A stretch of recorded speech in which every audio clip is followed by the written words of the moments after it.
Continuamos entonces con la segunda parte de la presentación de enfermedades febriles exantemáticas. En este caso vamos a hablar de la infección causada por el virus varicela zoster. El virus varicela zoster causa dos enfermedades clínicas distintas. Por un lado tenemos la varicela, que es el resultado de la primoinfección, es decir, el primer contacto con el virus de una persona susceptible, que si bien posee una alta tasa de transmisibilidad, es decir, es muy contagiosa la varicela, en la mayoría de los casos se trata de una enfermedad leve autolimitada, caracterizada por un exantema generalizado.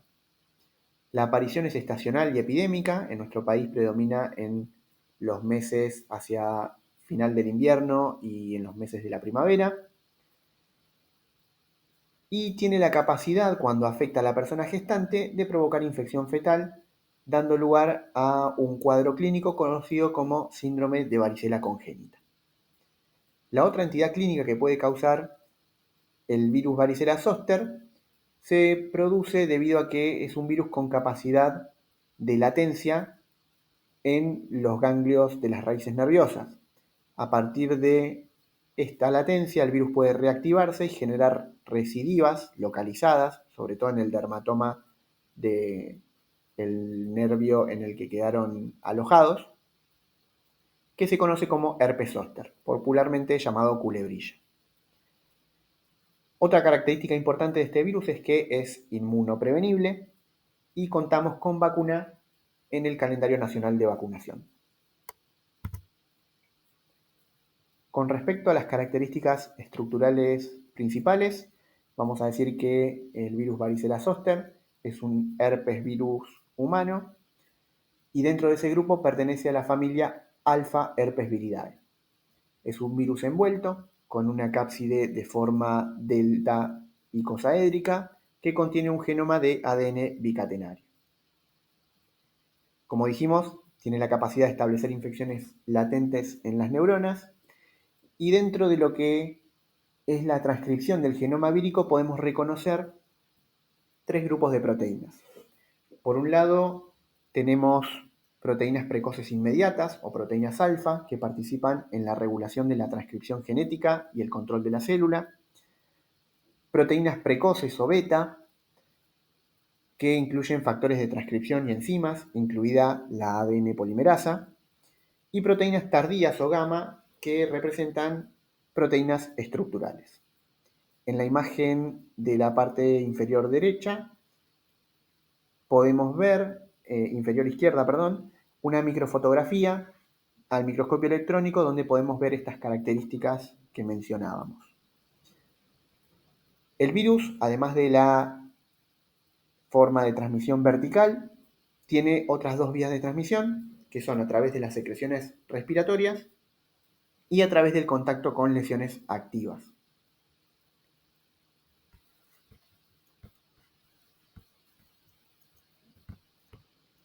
Siendo el contacto con lesiones activas la principal vía de transmisión, es lo que le otorga esta alta tasa de transmisibilidad que mencionábamos.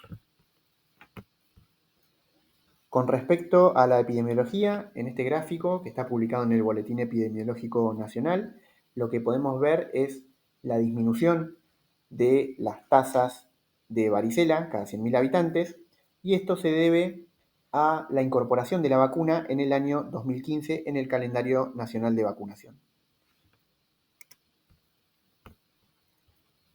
En este gráfico podemos ver cómo en el grupo etario hacia el que está destinada la vacunación muestra el mayor descenso de casos, es decir, los niños entre 12 y 24 meses y los niños entre 2 y 5 años. Por último, en este gráfico lo que podemos ver es que además del descenso de casos en la población objetivo de la vacuna, también observamos una significativa disminución en el resto de los grupos etarios. Esto lo que sugiere es que la estrategia de vacunación para la varicela otorga una importante inmunidad de rebaño. Es decir, al no adquirir la enfermedad el grupo etario más afectado, que son los niños, no lo transmiten al resto de los grupos etarios por estar vacunados, y eso lo conocemos como inmunidad de rebaño. Con respecto a la fisiopatología del virus, sabemos que se adquiere fundamentalmente por inhalación y la infección primaria se inicia en las amígdalas y en la mucosa de las vías respiratorias.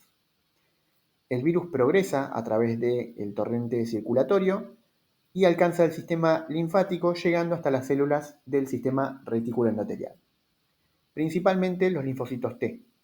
Cuando el virus infecta a los linfocitos T, estos tienen la capacidad de alojarse en la piel y transportar el virus a las células epiteliales cutáneas. La progresión de estas células, como mencionábamos al principio de la presentación, está iniciada primero por máculas que progresan a pápulas, luego a vesículas. Esas vesículas pueden llegar a tener contenido purulento y transformarse en pústulas, que luego se destechan y dan lugar a las costras.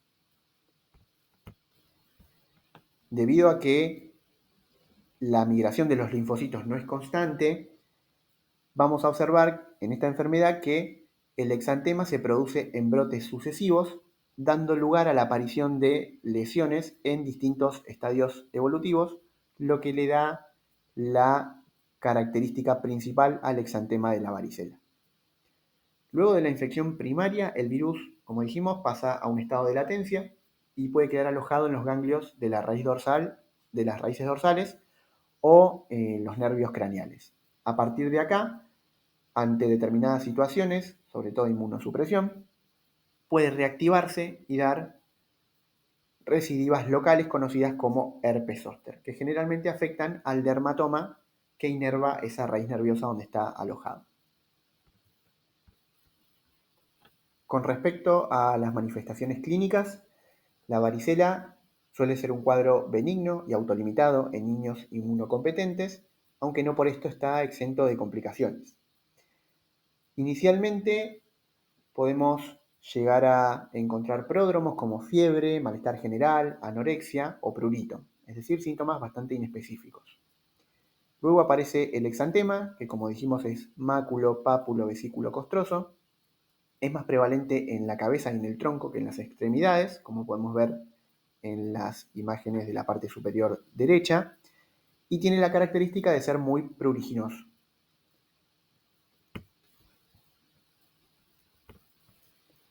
Al principio de la formación de este exantema pueden aparecer lesiones pequeñas que se las describen como en gotas de rocío. Posteriormente, cada 48 a 72 horas empiezan a ocurrir los sucesivos brotes que terminan dando el polimorfismo característico del exantema de la varicela. Por último, al cabo de 1 o 2 semanas de iniciada la infección, las costras caen y pueden dejar una ligera depresión sobre la piel. Cuando todas las lesiones se encuentran en estadio de costra, ya podemos decir que las lesiones son inactivas y por lo tanto no transmiten la enfermedad. Siempre y cuando haya lesiones activas entonces, es decir, vesículas, máculas o pápulas, el virus puede transmitirse.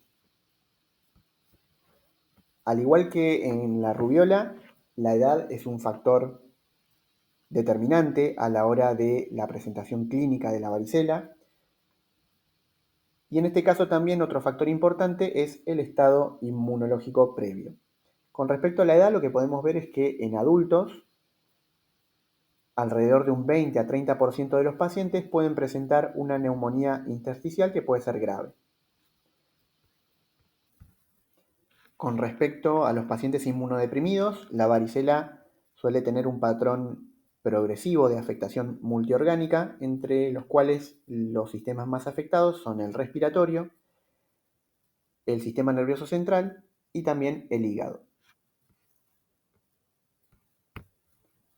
Además de esto, en los pacientes inmunodeprimidos, las lesiones del exantema suelen demorar un tiempo mucho más prolongado en curar que en personas inmunocompetentes. Por último, Es importante también remarcar que al tratarse de un exantema muy pruriginoso, es frecuente que aparezcan lesiones por rascado que posteriormente se sobreinfectan con bacterias de la piel. Este proceso se conoce como impetiginización de las lesiones de la varicela. Por otra parte, como dijimos, las recidivas del virus producen una infección localizada en el dermatoma conocida como herpes zóster. En este caso, la recurrencia, el exantema, se limita al dermatoma y es muy parecido al de la varicela. Lo que podemos ver es como en las fotos de la parte inferior derecha tenemos lesiones vesiculares agrupadas sobre una base eritematosa. En el caso de la foto que está más hacia el centro, vemos cómo afecta un dermatoma lumbar, y en la foto que está más hacia la derecha vemos cómo afecta un dermatoma torácico. Como complicación importante del herpes zóster podemos mencionar la neuralgia posherpética, que puede ser, se puede cronificar y afecta severamente la calidad de vida del paciente. También es frecuente que previo a la aparición de las lesiones que vemos en el dermatoma, el paciente empieza a presentar dolor en la zona en donde posteriormente van a salir las lesiones. Con respecto a la afectación fetal, dijimos que entonces el conjunto de síntomas y signos que observamos en esta afectación se conocen como el síndrome de varicela congénita. La transmisión transplacentaria del virus durante las primeras 20 semanas de gestación, sobre todo entre la semana 13 y 20, puede originar el síndrome de varicela congénita. En la tabla de la parte superior derecha lo que ven es un estudio que se realizó en Estados Unidos, en donde evaluaron a todos los pacientes con diagnóstico de varicela congénita, y se puede observar que las manifestaciones más frecuentes son cicatrices cutáneas, anormalidades oculares, deformidades esqueléticas, principalmente hipoplasia de miembros, prematurez y bajo peso, atrofia cortical y déficit intelectual, es decir, alteraciones del sistema nervioso central. Por otra parte, además del síndrome de varicela congénita, otra entidad diagnóstica importante a conocer es el síndrome de varicela neonatal, que ocurre cuando la varicela materna se presenta en el periparto, en el periodo comprendido entre 5 días antes y hasta 48 horas después. Esto se debe a que es un tiempo en el que el recién nacido no alcanza a recibir la protección de los anticuerpos maternos. Por lo tanto, si la infección aguda en la madre ocurre durante este periodo, al transmitirlo al recién nacido va a tener una enfermedad diseminada conocida como justamente varicela diseminada.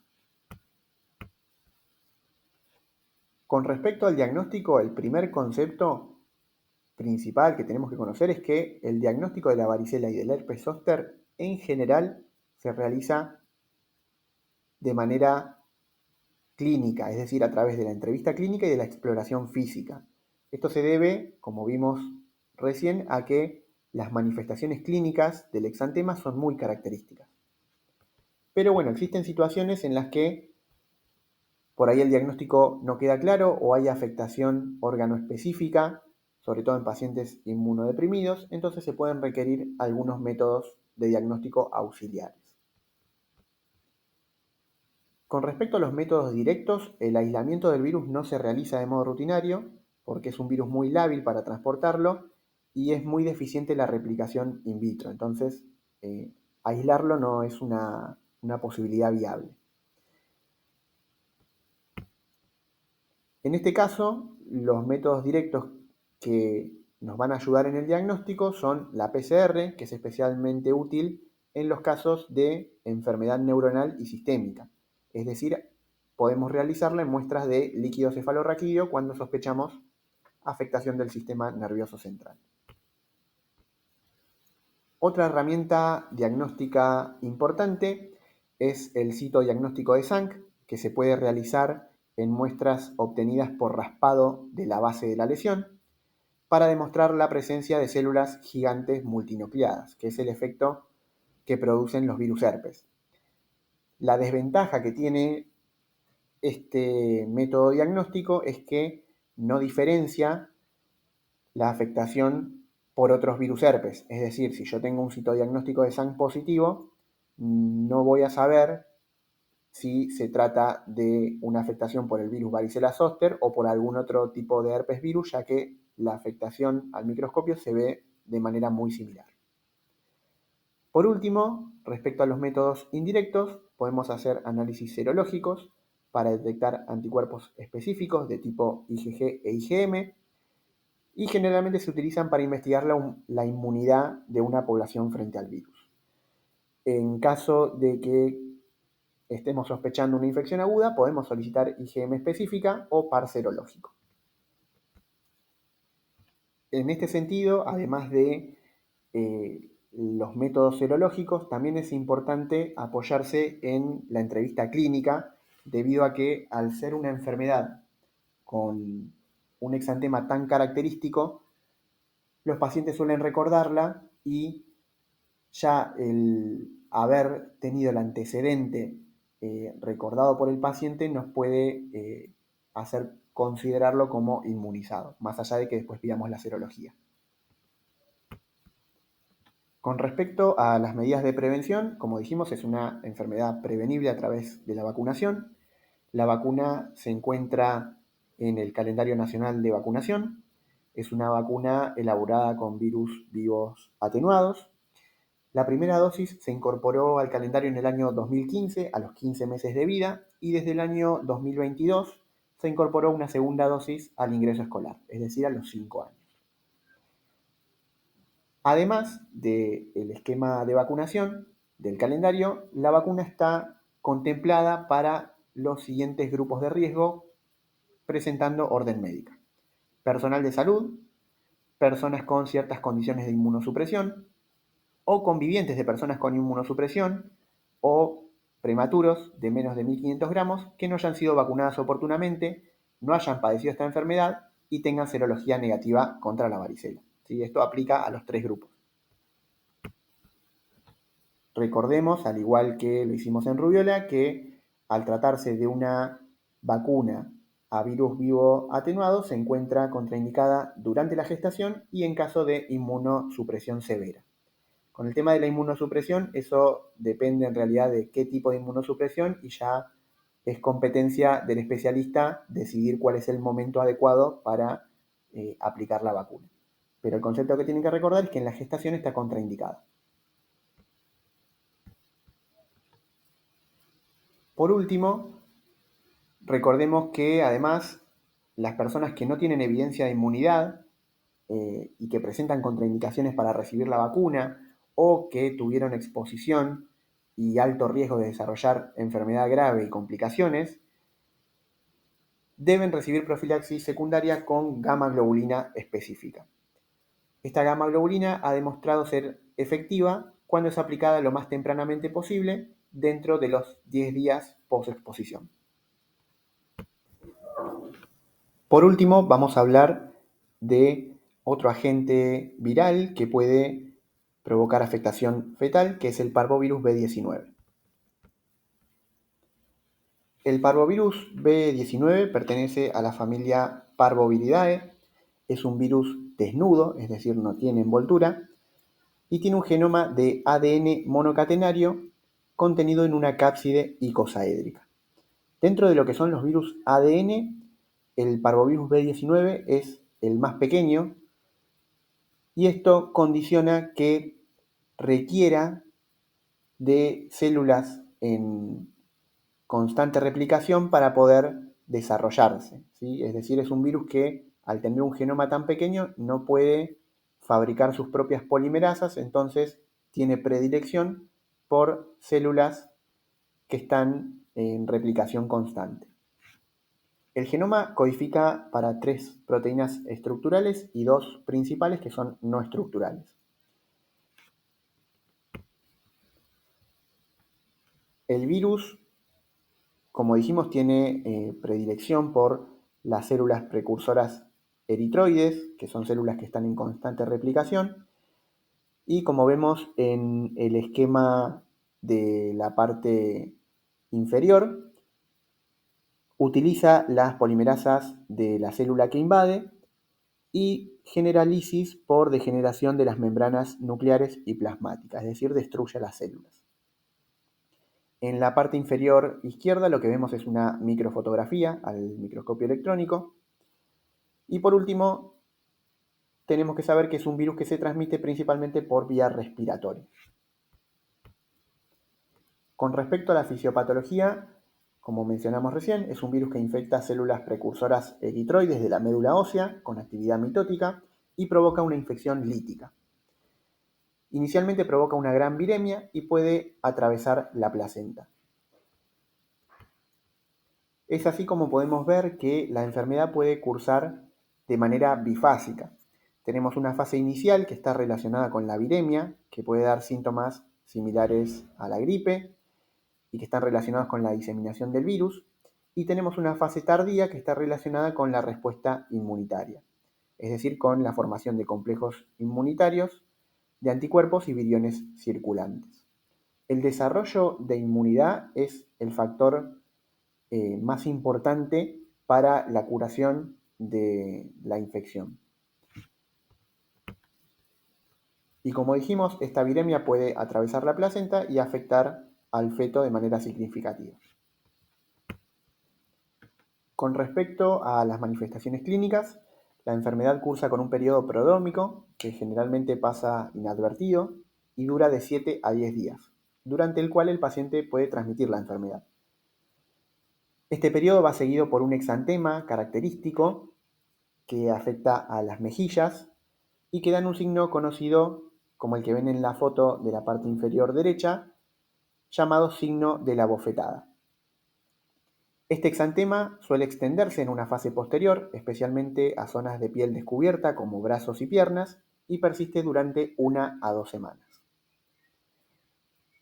La edad acá también de adquisición de la infección es un factor determinante en las manifestaciones clínicas, y lo que podemos ver es que en los adultos la formación de complejos inmunológicos puede ocasionar daño en el tejido sinovial, dando lugar a poliartritis, que puede estar acompañado o no del exantema. La complicación más grave de la infección por parvovirus, debido a que afecta, como dijimos, precursores eritroides, es la crisis aplásica, que afecta principalmente a pacientes con anemia hemolítica crónica. Por otra parte, cuando el virus afecta al feto, destruye los precursores eritrocitarios, lo que genera anemia e insuficiencia cardíaca congestiva.